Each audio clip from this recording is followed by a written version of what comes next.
everyone, welcome back to Luke's Movie Talk, going over some of the most recent movies I've been watching. And for this video I'll be looking at the newest Scream movie, Scream 6. But just before I get into that, I uploaded a review for the new Demon Slayer movie, so if you're interested, go give that a watch. And make sure to like and subscribe to keep up to date with all future uploads. Okay, so let's go over the plot of Scream 6. So the basic plot of this film is that we're following the group that survived in Scream 5. They've now moved to New York and they're in college, and we basically find out that there's more murders going on, and it's basically followed them from Woodsboro. And we have them in an apartment building while they're at college, and they get attacked while out in the street, while in their dorm rooms. Their friends die. Ghostface is terrifying as ever. They're killing their friends left, right and centre. We meet some of the previous people. We meet Kirby from Scream 4, which is the blonde main girl from that one. And we also got Gail Weathers returning. So we've got some of the more original characters from previous films. So they come in to try and help solve the mystery. We've obviously got our main group from Scream 5. I love this group. They did a really good job of building their friendship group. And it continues through that. They're basically fighting off Ghostface. They find a shrine for Ghostface stuff, like all the weapons and the costumes of all the previous killers. They basically have to deal with all the people in New York thinking that they're involved in the murders and it's their fault, and people basically treating them like murderers, and they get attacked on subways. They end up getting chased down to the shrine and have a face-off with Ghostface, who is actually, there's two Ghostface, but there's three killers, and we find out it's the family of the previous killer in Scream 5, and basically they want to get revenge for killing their brother, and they end up killing them, and they all survive in the end. But the main girl, I think it's Sam, she's basically become a lot more aware of her connection to her father, and is a lot more sinister and kind of more accepting of her dark side. So I look forward to seeing the story go further on with her character. But yeah, the overall film was a lot of fun, and I enjoyed the inclusion of a lot of the old stuff with the newer stuff. So I love to see the cast return from Scream 5. They played well together, as I said, and it's just fun to see them have a fun time in college, but also try and work out ways to survive, because obviously they've been through it before, and they need to find a way to survive and not get caught up in the horror movie tropes and get caught in traps. I love the new setting of New York, very different feel from the small town, and it's a lot more claustrophobic, dark alleys, crowded subways, a lot easier to get to as a victim, I guess, and a lot more sinister because there could be something hiding behind anything. Whereas in a small town you feel a lot more safer because everyone knows each other. Whereas in New York it's very there's a lot of different people you don't know. The killer could be anywhere, so it's a different setting. It was cool. Melissa Barrera as Sam continues to be an interesting character who seemingly starts to accept more about her father Billy with her darker side. So at the end of the film, she even puts on Billy's old costume and the mask, using the same knife to end up finishing off one of the killers. So she's basically accepting that part of her, but not letting that define her, because she has the mask at the end but drops it on the floor. So she accepts it but doesn't make it her whole personality, I guess. So it's cool to see her character arc continue through Scream 5 and now Scream 6, and hopefully further on into the series. It's crazy, but sadly believable, that the world has somewhat turned on Sam, almost blaming her for the previous killings.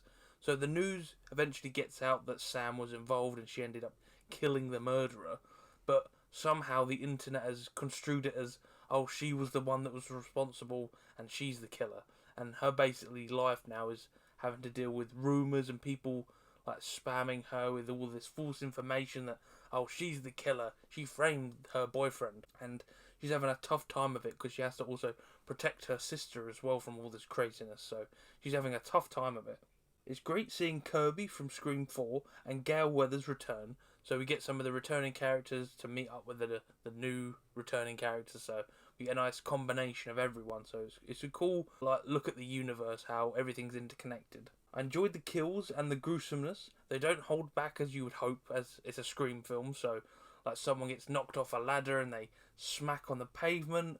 At one point Ghostface gets a shotgun and blows this shopkeeper to pieces. It's pretty brutal, and there's one moment where one character doesn't die, one of the twins, the brother.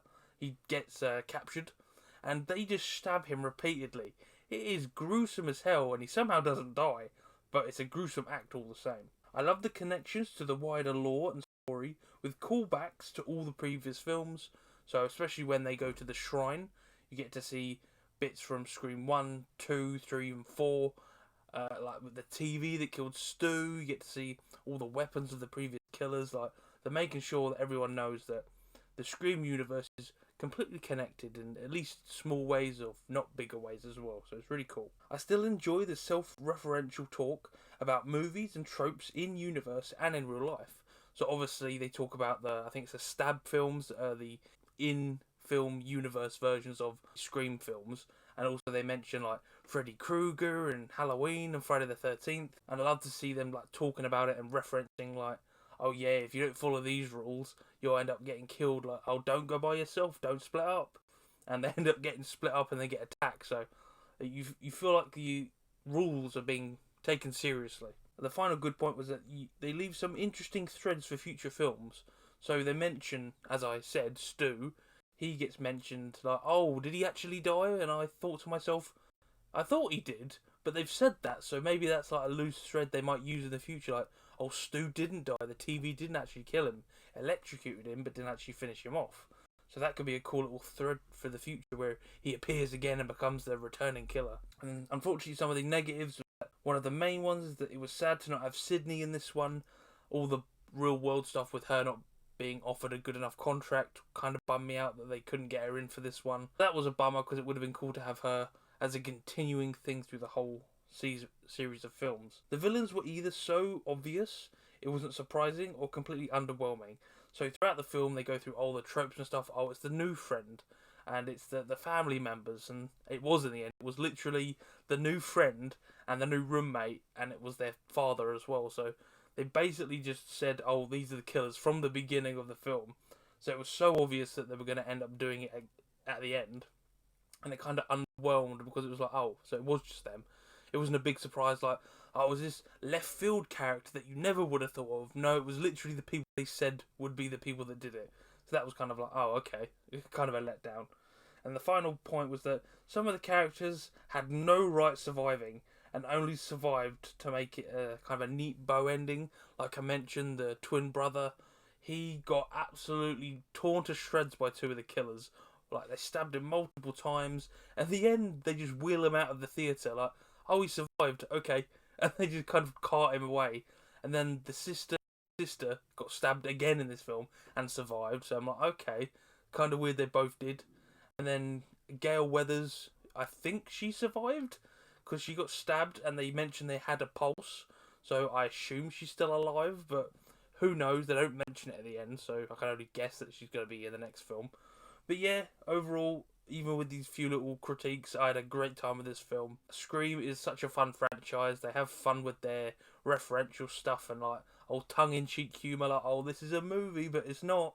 And it's just fun to see all the characters try and survive this horrible like events, and it's great to see them work together to try and beat the killers. But yeah, overall, I had a fun time with this film. Scream 6 is definitely a watch for anyone that loves Scream, horror, or just anything to do with good movies, really. It's a good film. But yeah, that's my thoughts on it. If you enjoyed this video, make sure to leave a like, subscribe to keep up with all future videos, and until next time, I will see you all later.